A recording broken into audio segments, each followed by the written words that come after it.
Should Christians laugh? Pope Francis finally settles this ancient Christian debate. Welcome to Intermerifica, New Mexico, the channel where we look at things of wonder from the perspectives of faith and reason, philosophy, and theology. I'm your host, Daniel Kelly, and today we're going to look at what I think is one of the most wondrous things of all, humor. Pope Francis, in case you missed it, recently published an essay in the New York Times that's adapted from his upcoming autobiography that is about humor, and I really enjoyed it quite a bit. So it's short, and I'll put a link in the description of the video, but I wanted to share some parts with you and just give some more context to Pope Francis's theology of humor, you could call it. So he begins with, life inevitably has its sadnesses, which are part of every path of hope and every path towards conversion. But it's important to avoid wallowing in melancholy at all costs, not to let it embitter the heart, right? So there's a difference between when we have our sadnesses and then when we have this melancholy that we just wallow in, when we kind of enjoy being sad. There's a difference there. There's times we should be sad, right? Jesus wept. But when we indulge our sadness, and that can be a problem. So he goes on, and I like this part a lot. These are temptations from which not even clerics are immune, and sometimes we unfortunately come across as bitter.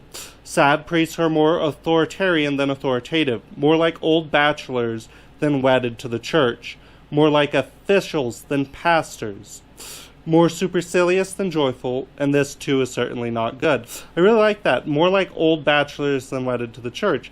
And I think sometimes we just think of our clerics as old bachelors, but they're not. They're married to the church. And actually, I've done other videos on this that I'll link in the description. We are all married to the church in a sense. And it's very, very important that we let that vocation spring ever new in us. And then he talks about, though, that priests usually have and should have a good store of jokes. And he has a bunch of jokes. I'm not going to go through all these, but in this essay, he has a bunch of cool jokes. He brings up one of my favorite popes, Pope St.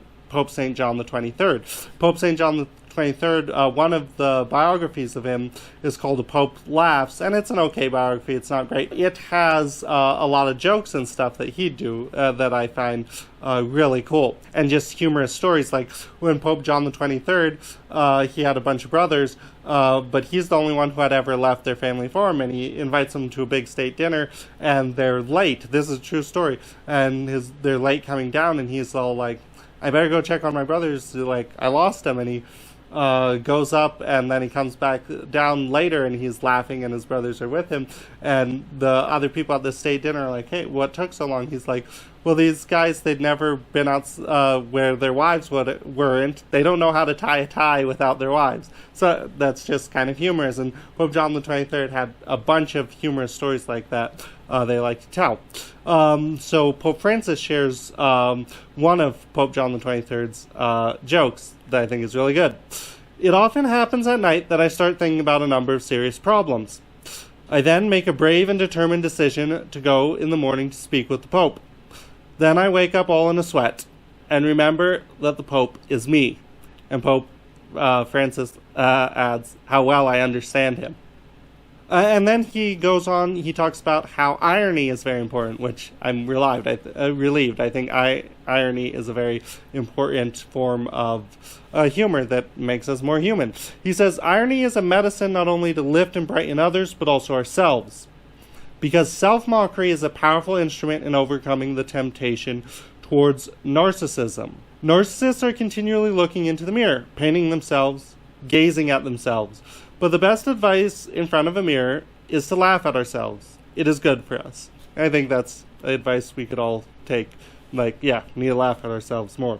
And then he has a bunch of jokes that are really good. He has a joke about himself that's funny that I've heard a bunch of different versions of, but it's good. And he reminds us, I think this is so powerful. This is the most powerful part of the essay to me. He says, the gospel, which urges us to become like little children for our own salvation, Matthew 18:3, reminds us to regain their ability to smile. Right? I've never thought about that before, that one of the characteristics of a child, we're supposed to be childlike. Children are laughing all the time, right? They have very open hearts like that, where they're laughing, they're smiling.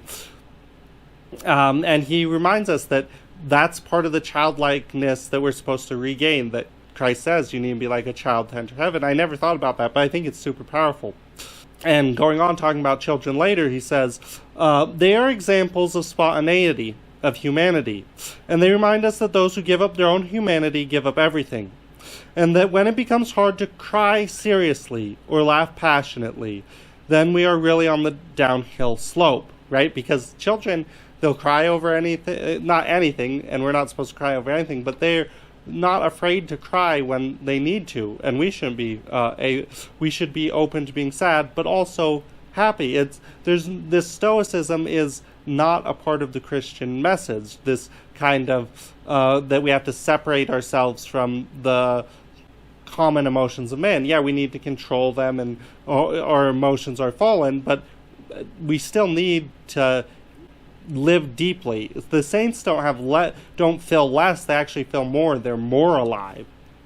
He goes on to say, we become anesthetized, and anesthetized adults do nothing good for themselves, nor for society, nor for the church. And I think that's really, really powerful.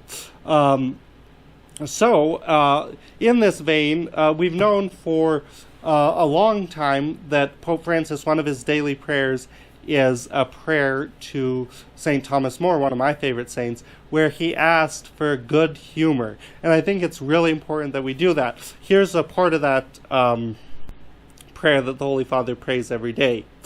He says, Lord, and this is from St. Thomas More, Lord, give me a sense of humor. Grant me the grace to understand a joke, to discover in life a bit of joy, and to be able to share it with others. And I think we need to have more of that in our Christian lives. So I hope that was helpful for you, and I hope it helps you to grow in your Christian journey. You have a good day. God bless you.